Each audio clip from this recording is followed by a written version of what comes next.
Hello students, welcome to RWS IT academy. আমি তোমাদের online computer teacher Rahul কর্মকার। তোমাদের class 11 semester 2 আমি এই সাইবার ক্রাইম চ্যাপ্টারটা করাচ্ছিলাম, যেখানে লাস্ট ভিডিওতে আমি তোমাদেরকে বলেছিলাম সাইবার ক্রাইম কি, তার টাইপসগুলো সম্পর্কে, হ্যাকার কত ধরনের হয়, হ্যাকার কি, সেগুলো সম্পর্কে। মানে তোমরা এখন জেনে গেছো হ্যাকার কি আর সাইবার ক্রাইম কি হয়ে থাকে। আজকে জানবো যে একজন হ্যাকার কিভাবে আমাদের কম্পিউটারে অ্যাক্সেস নেয় বা কিভাবে হ্যাক করে থাকে, সেই সব মেথডগুলো সম্পর্কে। তার মধ্যে এভাস ড্রপিং আছে, ফিশিং আছে, ফ্রড ইমেল আছে, এইসব র্যানসামওয়্যার আরও অনেক কিছু আছে। সেগুলো সম্পর্কে পুরো ডিটেলস জানতে পারবে আজকের এই ভিডিওতে। তো ভিডিওটা ইন্টারেস্টিং হতে চলেছে। যাদের হ্যাকিং সম্পর্কে ইন্টারেস্ট আছে তাদের তো খুবই পছন্দ হবে।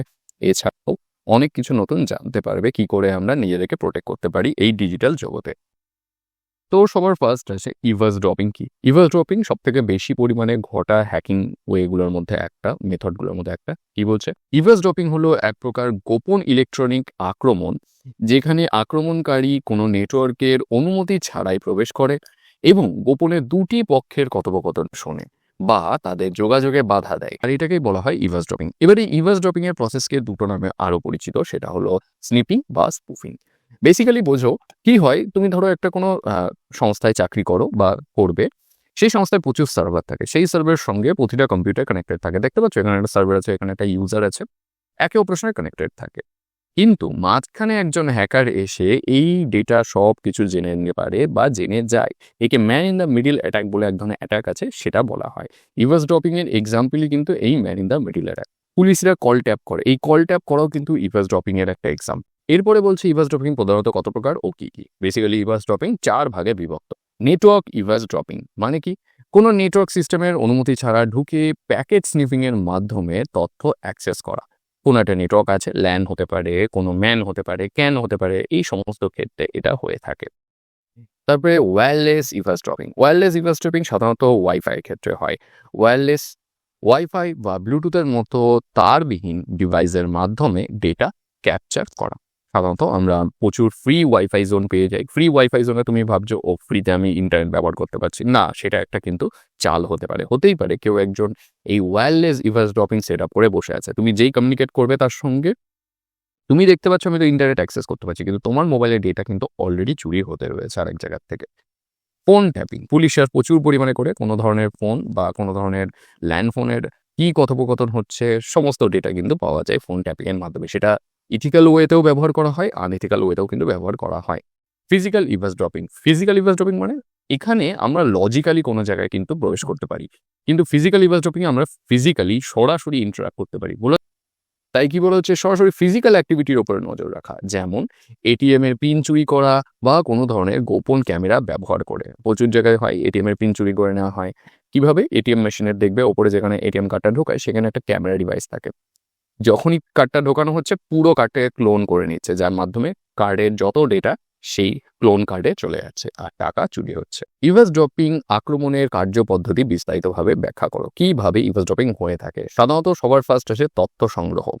যাকে টার্গেট করতে হবে সেই লক্ষ্যের ব্যাপারে সবার আগে তথ্য সংগ্রহ করতে হবে। ধরো আমাকে কেউ টার্গেট করবে, আমার ব্যাপারে ডিটেল নেবে, যে আমার নাম কি, বাড়ি কোথায়, আমার জন্ম তারিখ কি, এই সমস্ত ডিটেল।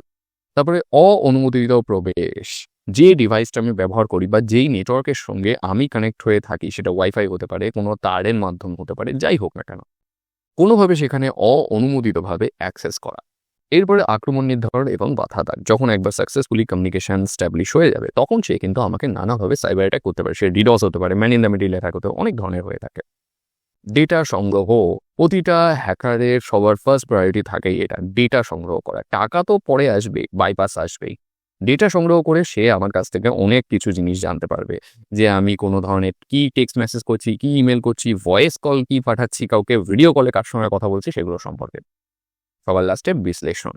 যদি তার কাজ কমপ্লিট হয়ে যায় সে একটা বাই প্রসেস রাখবে বা একটা ব্যাকডোর ওপেন করে রেখে ওখান থেকে বেরিয়ে যাবে বা পুরোপুরি আমার সিস্টেমটাকে ধ্বংস করে দেবে।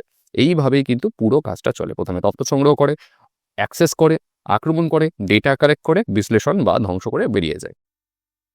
ইভাস ড্রপিং থেকে রক্ষা করার উপায় কি কি? দেখো, যত জায়গায় এই রক্ষা করার উপায় এই প্রশ্নটা আসবে সমস্ত জায়গায় কিন্তু প্রায় অ্যান্সার সেমই হবে। এগুলো তোমাদের আমি আগেও বলেছি। দেখো, এনক্রিপ্টেড চ্যানেল ব্যবহার, এনক্রিপশন যেখানে থাকবে সেখানে কোনো ধরনের হ্যাক হওয়ার থেকে কিছুটা রেহাই পাওয়া যাবে।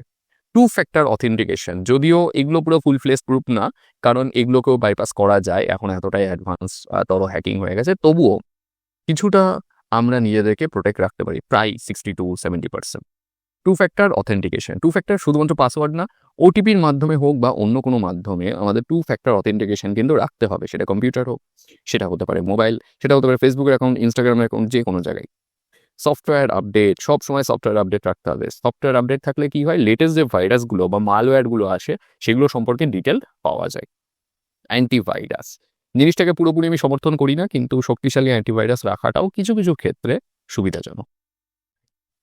এরপরে আসে ফিশিং, যেখানে ইউএস ড্রপিং এ জানলাম কোন একটা নেটওয়ার্কের মধ্যে ঢুকলো, অ্যাটাক করলো, বেরিয়ে গেল। ফিশিংটা একটু আলাদা টাইপ। এখানে কি হয়, কোন একটা ওয়েবসাইটের হুবহু ক্লোন তৈরি করা হয়। ক্লোন তৈরি করে সেই ক্লোন ওয়েবসাইট ব্যবহার করে ইউজারের কাছ থেকে বা কোনো টার্গেটের কাছ থেকে ডেটা সংগ্রহ করা হয়। সেটা তার ব্যক্তিগত আইডেন্টিটি হতে পারে তার ক্রেডিট কার্ড ডিটেল, হতে পারে তার অ্যাড্রেস ডিটেল বা কোয়ালিফিকেশন ডিটেল, এনিথিং। ফিশিং হলো এমন একটি সাইবার অপরাধ যেখানে অপরাধকারীরা কোনো বিশ্বাসযোগ্য উৎসের ছদ্মবেশ ধরে ইমেল, মেসেজ বা কোনো কলের মাধ্যমে ব্যবহারকারীর ব্যক্তিগত তথ্য হাতিয়ে নেওয়ার চেষ্টা করে। এবার দেখো, এখানে কোনো ইমেলের মাধ্যমে হতে পারে এই কাজটা, হতে পারে কোনো ধরনের মেসেজের মাধ্যমে, হতে পারে কোনো কলের মাধ্যমে, হতে পারে ভিডিও কলের মাধ্যমে, হতেও এটাও পারে কোনো ওয়েবসাইটের মাধ্যমে। এবার কল, ভিডিও কলে আমরা তো হিউম্যানটাকে ডাইরেক্ট দেখতে পাচ্ছি, কিন্তু মাথায় রাখবে এখন এআই এর যুগ। এআই এ ডিপ ফেক নামে একটা অপশন থাকে। ডিপ ফেকের মাধ্যমে কিন্তু হুবহু আমার ভয়েসকে ক্লোন করা যাবে, অ্যাজ ইট ইজ আমার ভিডিওকেও ক্লোন করা যাবে, তুমি ধরতেও পারবে না যেটা সেটা আমি না। তো এগুলো সম্ভব। ইমেলের মাধ্যমে কিভাবে, ফেসবুক কোম্পানির ইমেল এসেছে, কিন্তু ফেসবুকের অফিসিয়াল থেকে তোমার কাছে কোনো মেল আসেনি। একজন হ্যাকার ফেসবুকের হুবহু কপি করে তোমার কাছে মেল পাঠিয়ে দিয়েছে, তার মধ্যে একটা লিঙ্ক আছে, ক্লিক করলে দেখলে facebook.com-এই ঢুকছো, কিন্তু আদৌ কিন্তু ওটা facebook.com না। তো এইভাবে নানা ধরনের ডিটেল, সেটা কোনো ব্যাংকিং ডিটেল হতে পারে, ক্রেডিট ডিটেল হতে পারে কোনো ডেবিট কার্ডের পিন বা পাসওয়ার্ড চুরি, এই সমস্ত কাজ কিন্তু ফিশিং এর মাধ্যমে হয়। বিভিন্ন প্রকার ফিশিং অ্যাটাক সম্পর্কে আলোচনা করো। দেখো, ফিশিং অ্যাটাক মেনলি 5 টাইপের হয়। কি কি? সবার ফার্স্ট আছে স্পেয়ার ফিশিং। স্পেয়ার ফিশিং মানে কি? এখানে কোনো একটি নির্দিষ্ট ব্যক্তি বা সংস্থাকে লক্ষ্য করে আক্রমণ চালানো হয়। অপরাধকারী প্রথমে লক্ষ্যবস্তু সম্পর্কে তথ্য জোগাড় করে, পরে তার বিশ্বাস অর্জন করার চেষ্টা করে। সবার আগে তোমরা জানো যে কখনো কাউকে হ্যাক করতে গেলে তার ব্যাপারে পুরো ডিটেল নেওয়া হয়। কিভাবে ডিটেল নেওয়া হয়? ডিজিটাল ফুটপ্রিন্টিং এর মাধ্যমে। তোমাদেরকে আমি ডিজিটাল ফুটপ্রিন্টিং পড়িয়েছিলাম, সেখানে দুটো ওয়েতে, অ্যাক্টিভ ফুটপ্রিন্টিং বা প্যাসিভ ফুটপ্রিন্টিং। কোনোভাবে ডেটা সংগ্রহ করা হয়। এবার যেই ডেটা পেয়ে গেল, তখন গিয়ে কিন্তু সে কোনভাবে তোমাকে হ্যাক করবে সেটা চেষ্টা করে। এরপরে আসে ওয়েলিং ফিশিং। এই ওয়েলিং ফিশিং কিন্তু অনেকটা স্পিয়ার ফিশিং এর মতনই, কিন্তু এদের মধ্যে ডিফারেন্স আছে। এটি স্পিয়ার ফিশিং এর মতো হলেও এখানে কোনো কোম্পানির উচ্চপদস্থ ব্যক্তিদেরকে টার্গেট করা হয়, যেখানে স্পিয়ার ফিশিং একটা সাধারণ ব্যক্তি, যেগুলো নর্মাল কর্মচারী হতে পারে। কিন্তু ওয়েলিং ফিশিং এর ক্ষেত্রে সিইও, ম্যানেজার, হতে পারে ডেপুটি ডিরেক্টর, এই ধরনের লোককে কিন্তু হ্যাক করা হয়। এরপরে তৃতীয় হচ্ছে ফিশিং। ফিশিং এ কি হয়? ফোন কলের মাধ্যমে কোনো ব্যাংক ম্যানেজার বা লটারি জেতার টোপ দেখিয়ে ব্যবহারকারীর কাছ থেকে ওটিপি, এটাকে ফিশিং বলা হয়। প্রচুর পরিমাণে এটা হয়, বহুবার দেখবেন নেটওয়ার্ক অপারেটর এই বিষয়ে সতর্কতা দিয়ে থাকে। এরপরে 4 নম্বর আছে স্মিশিং। স্মিশিং কি? মোবাইলে আকর্ষণীয় অফার বা পুরস্কারের মেসেজ পাঠিয়ে ক্ষতিকারক লিঙ্কে ক্লিক করানো কাজকেই স্মিশিং বলা হয়। কি হয়, দেখবে কোন একটা কারোপতি থেকে আপনাকে 50 লাখ টাকা দেওয়া হয়েছে, তার জন্য এই লিঙ্কে ক্লিক করুন, এরকম মেসেজ আছে। 25 লাখ টাকা দেওয়া হয়েছে অমুক জায়গা থেকে, এই লিঙ্কে ক্লিক করুন, বা ফোন আসে। এগুলো সবই কিন্তু স্মিশিং এর মধ্যে। ফিশিং আর স্মিশিং অলমোস্ট সিমিলার। ফিশিং এর ক্ষেত্রে সাধারণত কল বা কোনো ভিডিও কল আসে, আর স্মিশিং এর ক্ষেত্রে কোনো ধরনের মেসেজ পাঠানো হয়। সবার লাস্ট আসে ইমেল ফিশিং বা ইমেল জালিয়াতি বা ইমেল ফ্রড। ইমেলের মাধ্যমে যখন কোনো ধরনের লিঙ্ক আসে, ফিশিং লিঙ্ক, তখন সেটাকে কি বলা হয়? ইমেল ফ্রড বা ইমেল ফিশিং।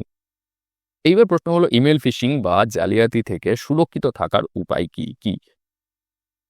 যে কটা এক্সাম্পল এর আগে তোমরা জেনেছিলে, অলমোস্ট এখানেও তাই জানবে। কোনো জায়গা থেকে নিজেদেরকে প্রতিরক্ষার ইউজার নেম, পাসওয়ার্ড এবং জন্ম তারিখ অপরিচিত কাউকে শেয়ার করা যাবে না। ডেবিট বা ক্রেডিট কার্ডের কোনো ধরনের ডিটেল দেওয়া যাবে না, বা ব্যাংকের আইএফসি কোড বলা যাবে না। মনে রাখতে হবে, কোনো ব্যাংক বা আসল সংস্থা কখনোই ফোন বা ইমেলের মাধ্যমে ব্যক্তিগত পাসওয়ার্ড চায় না, কারণ প্রতিটা ব্যাংকের অথরিটির কাছে প্রতিটা ইউজারের পাসওয়ার্ড সমস্ত কিছু ডেটা থাকে। তারা কেন নতুন করে চাইতে যাবে? সন্দেহজনক কোনো ইমেল বা মেসেজ এলে তার ডিলিট করে দিতে হবে এবং প্রাপকের নাম যাচাই করে দেখতে হবে সে কি অ্যাকচুয়াল অথরিটি পার্সন নাকি না। আর সবার লাস্টে two factor authentication all time. কেন সুবিধা? ধরো তুমি কোনো জায়গায় কোনো ডেটা দিয়ে দিলে, কিছু করার নেই, ভুল হয়ে গেছে। কিন্তু যদি সেখানে 2 ফ্যাক্টর অথেন্টিকেশন থাকে, তুমি কিন্তু সতর্ক হতে পারবে যে হ্যাঁ, এখনো আমারটা হ্যাক হওয়ার চান্স কম আছে, আমার ডিভাইস হোক বা কম্পিউটার। এরপরে প্রশ্ন বলছে ইভাসড্রপিং বনাম ফিশিং এর মধ্যে পার্থক্য। ইভাসড্রপিং আর ফিশিং সম্পর্কে আমরা জানলাম, এদের মধ্যে বেসিক পার্থক্য মূল কাজ। ইভাসড্রপিং এর ক্ষেত্রে কি হয়, কথোপকথন আড়ি পেতে শোনা বা যোগাযোগে বাধা দেওয়া। ফিশিং এর ক্ষেত্রে কি হয়, বিশ্বাসযোগ্য সেজে কোনো ডিটেল নিয়ে নেওয়া, ব্যক্তিগত তথ্যগুলো। পদ্ধতি, নেটওয়ার্কে ঢুকে সরাসরি ডেটা শোনা বা পরিবর্তন করা, কিন্তু ফিশিং এর ক্ষেত্রে কোনো লিঙ্ক বা কোনো টোপ দেখিয়ে তার কাছ থেকে সমস্ত ডেটা চুরি করা। এরপর আসে র্যানসামওয়্যার। কি র্যানসামওয়্যার? একটা ডেঞ্জারাস হ্যাকিং মেথড, খুবই ডেঞ্জারাস। কি বুঝতে পারবে? র্যানসামওয়্যার একটা সফটওয়্যার যে আমার মোবাইলে বা কম্পিউটারে এসে পুরো কম্পিউটারকে এনক্রিপ্ট করে দেবে, যাতে আমি কম্পিউটার বা মোবাইলকে ব্যবহারই না করতে পারি। আর তার পরিবর্তে ওটাকে ডিক্রিপ্ট করার জন্য টাকা চাওয়া হবে, কিন্তু অনেক সময় দেখা গেছে টাকা দেওয়ার পরেও সেই ডেটাগুলো ফেরত পাওয়া যায়নি, পুরো ডেটা ডিলিট হয়ে গেছে। র্যানসামওয়্যার হলো এক ধরনের ক্ষতিকারক সফটওয়্যার বা মালওয়্যার, যা কোনো কম্পিউটার সিস্টেম বা নেটওয়ার্ক অ্যাক্সেস করে নেয় অথবা ফাইলগুলোকে লক করে দেয়। এরপর সেই সিস্টেম বা ডেটা ফেরত দেওয়ার জন্য ব্যবহার কাছ থেকে একটা মুক্তিপণ্য বা র্যানসাম চাওয়া হয়, তার জন্য এটাকে র্যানসামওয়্যার বলা হয়। র্যানসামওয়্যার আক্রমণ কিভাবে সংগঠিত হয়? সবার ফার্স্ট, অ্যাক্সেস লাভ। টার্গেট চেক করা হয়ে গেল, এইবার কোনোভাবে কোনো ইমেলের মাধ্যমে হতে পারে, কোনো মেসেজের মাধ্যমে হতে পারে কোনো সফটওয়্যার ইনস্টলের মাধ্যমে সেই পার্টিকুলার কম্পিউটারে প্রবেশ করা। একবার প্রবেশ হয়ে গেলে তখন কি হবে, এনক্রিপশন হয়ে যাবে। অটো ওগুলোই ইনস্টল সিস্টেম থাকে ওই সফটওয়্যারগুলোতে, অটো প্রোগ্রাম করা থাকে, যেই কম্পিউটারে ঢুকবে অটোমেটিক্যালি তুমি বাই ক্লিক অর আনক্লিক, ক্লিক করলে না তাও যে হবে না এমন কোনো কথা না, অটোমেটিক্যালি ক্লিক হয়ে ও তোমার পুরো কম্পিউটারকে এনক্রিপ্ট করে দেবে। সবার লাস্ট যেটা, মুক্তিপণ দাবি। মুক্তিপণ যদি দাবি করা হয়, দিতেই হবে, কারণ তোমার ডেটা কিন্তু ক্রুশিয়াল। মুক্তিপণ দেওয়ার পরেও দেখা যাবে অনেক সময় সেই হ্যাকাররা কি করে, এনক্রিপ্ট করে না। কি হয়, মুক্তিপণ দিলে ওরা একটা ডিক্রিপশন কি দেয় তোমাকে, সেই ডিক্রিপশন কি অনেক সময় কাজ করে, অনেক সময় করে না, ডিপেন্ড করছে হ্যাকারটা কতটা অসৎ তার উপরে। এরপর র্যানসামওয়্যার কত প্রকার হয় ও কি কি? র্যানসামওয়্যারের কিছু টাইপ আছে, সেগুলো সম্পর্কে এক করে জানবো। প্রথমে স্ক্রিন লক র্যানসামওয়্যার, নামেই বুঝতে পারছো এমন একটা র্যানসামওয়্যার যে স্ক্রিনকে লক করে দেয়, সেটাকে খোলার জন্য মুক্তিপণ দাবি করা হয়। তারপরে সে স্কেয়ারওয়্যার, এখানে ব্যবহারকারীকে ভয় দেখানো হয়। কিরকম ভাবে ভয় দেখানো হয়? অনেক সময় আমরা কোনো মডেড গেম ডাউনলোডের ওয়েবসাইটে যাই বা এমন কোনো যেখানে ওয়েবসাইট যাওয়া উচিত না সেরকম ওয়েবসাইটে যাই, সেই ওয়েবসাইটে গেলে কি হয়, দেখবে মোবাইল অটোমেটিক্যালি ভাইব্রেট করা শুরু করে আর বারবার দেখায় যে আপনার মোবাইল হ্যাক হতে পারে, এই অ্যান্টিভাইরাসটা ইনস্টল করে নিন, তাহলে আপনার মোবাইল হ্যাক হবে না। যেই মুহূর্তে তুমি ওখানে ইনস্টল বাটনে ক্লিক করবে, তোমার মোবাইলে এই র্যানসামওয়্যার ইনস্টল হয়ে যাবে। আর র্যানসামওয়্যার ইনস্টল হয়ে গেলে তোমার মোবাইলে যত ডেটা আছে সব কিছুকে এনক্রিপ্ট করে দেবে, আর তোমাকে বলবে অমুক ব্যাংক অ্যাকাউন্টের নাম্বারে এত টাকা পাঠাও, নয়তো তোমার ডেটা পাবে না। তখন তোমার কাছে দুটো অপশন থাকবে, হয় ডিভাইসটাকে বাদ দিয়ে দাও, নাই ডিভাইসটাকে পুরোপুরি ফরম্যাট করে দাও। ক্রিপ্টো র্যানসামওয়্যারে কি হয়, এখানে পুরো কম্পিউটারকে বা পুরো ডিভাইসকে এনক্রিপ্ট করে দেওয়া হয়, যাতে আমরা সেই কম্পিউটার বা মোবাইলটাকে ব্যবহার করতেই না পারি। এর থেকে বাঁচার জন্য আমাদের কিন্তু একটা বড় অ্যামাউন্টে টাকা দিতে হয়। তারপরে লিকওয়্যার, এখানে হ্যাকাররা সংবেদনশীল বা গোপনীয় তথ্য ইন্টারনেটে ফাঁস করে দেওয়ার জন্য হুমকি দেয়, আর সেই ডেটা যাতে ফাঁস না করে তার জন্য তাদেরকে টাকা দিতে হয়। তারপরে র্যাস, কি হলো, র্যানসামওয়্যার অ্যাজ এ সার্ভিস। এটি একটি পরিষেবা যেখানে গ্রাহকরা র্যানসামওয়্যার সফটওয়্যার তৈরি করে অন্যদের কাছে বিক্রি করে। র্যানসামওয়্যার থেকে সুরক্ষিত থাকার উপায়: ইমেল সবসময় নিরাপদভাবে চেক করতে হবে, ঠিকঠাক ইমেল আসছে কিনা সেগুলো চেক করতে হবে, নিয়মিত সফটওয়্যার আপডেট করতে হবে, আপগ্রেড করতে হবে, শক্তিশালী অ্যান্টিভাইরাস রাখতে হবে অল টাইম, অত্যন্ত গুরুত্বপূর্ণ তথ্যের মাল্টিপল ব্যাকআপ রাখতে হবে বা অফলাইন ব্যাকআপ রাখতে হবে। কয়েকটি উল্লেখযোগ্য র্যানসামওয়্যারের নাম: ব্যাড র্যাবিট, বিট পেয়ার, তারপরে ক্রিপ্টোলকার, লকি, মেজ এবং পেটিয়া। সাইবার ট্রোল কাকে বলে? সাইবার ট্রোল মানে কি, কোনো একটা ব্যক্তিকে বারবার ট্রোল করা, তাকে নিয়ে ইয়ার্কি করা, সেটাকে বোঝায়। সাইবার ট্রোল হলো কোনো সামাজিক মাধ্যম বা অনলাইন প্ল্যাটফর্মে কারো সম্পর্কে অপমানজনক মন্তব্য, ব্যঙ্গাত্মক পোস্ট বা হুমকি প্রদান করা, এগুলো সবই কি এই সাইবার ট্রোলিং এর পার্ট। এর ফলে যে ব্যক্তি সে মানসিক যন্ত্রণা, উদ্বেগ বা অনেক সময় কিন্তু সুইসাইডের মতো বড় সিদ্ধান্তও নিয়ে নেয়। এবার এই সাইবার ট্রোলের কিছু টাইপ আছে, সেগুলো সম্পর্কে আমরা একবার জেনে নেব। দেখো, সবার ফার্স্টে ক্লাসিক ট্রোলিং এগুলো মোটামুটি সবাই করে, কম বেশি। আমাদের কোনো বন্ধু কোনো পোস্ট করেছে, সেই বন্ধুর পোস্টটা আমাদের মজার লেগেছে, তাকে আমরা কোনো কমেন্ট সেকশনে গিয়ে কোনো ধরনের ইয়ার্কিজনক কথা বললাম, এটা ক্লাসিক একটা ট্রোলিং, এটা কম বেশি সবাই করে ইয়ার্কির জন্য। তারপরে ফ্লেম ট্রোলিং।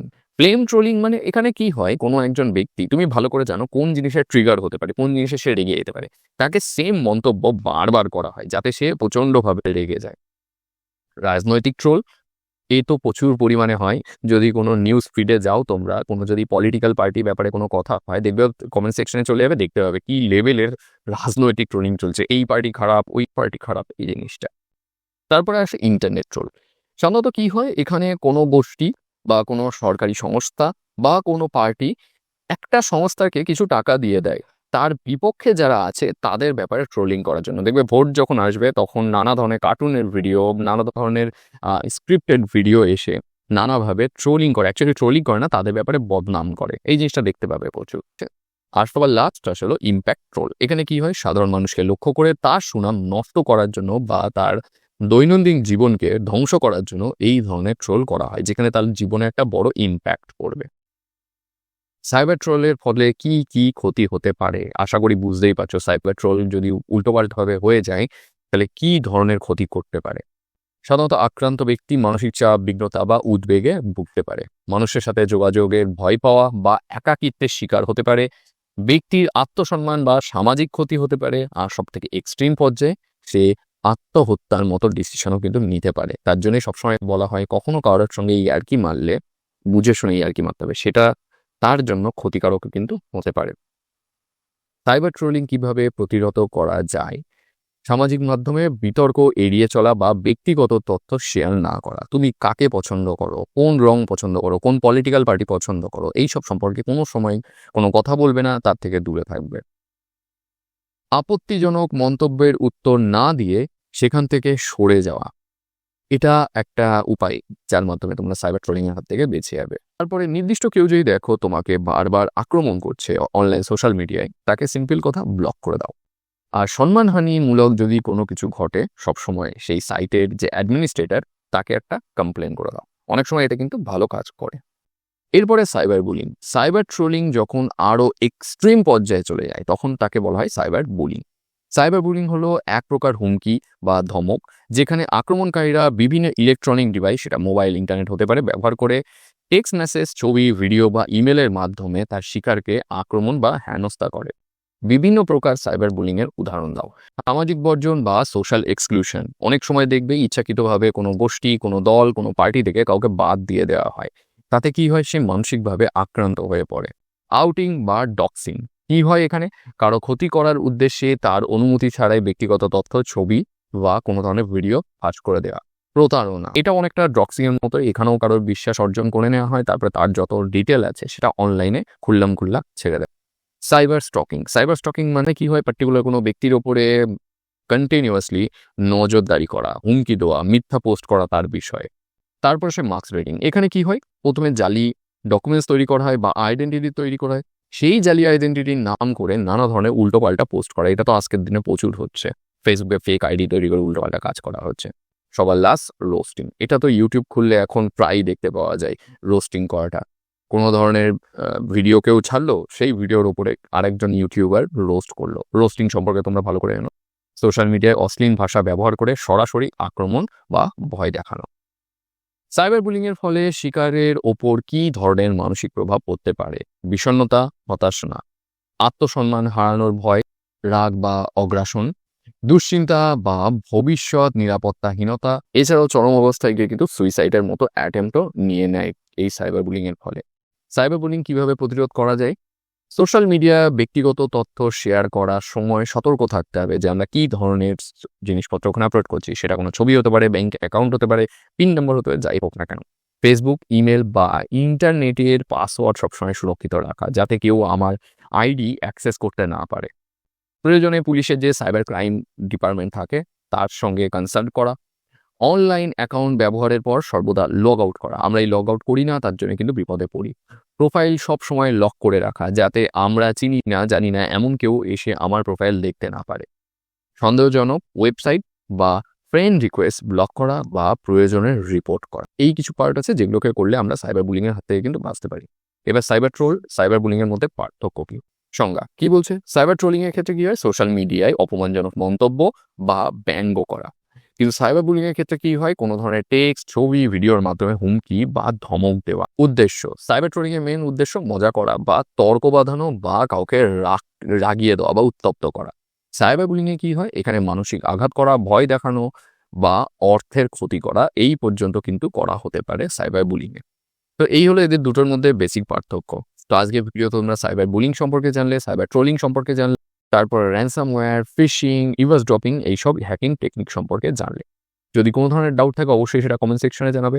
তোমাদের সঙ্গে দেখা হবে পরের ভিডিওতে নতুন টপিকের সঙ্গে।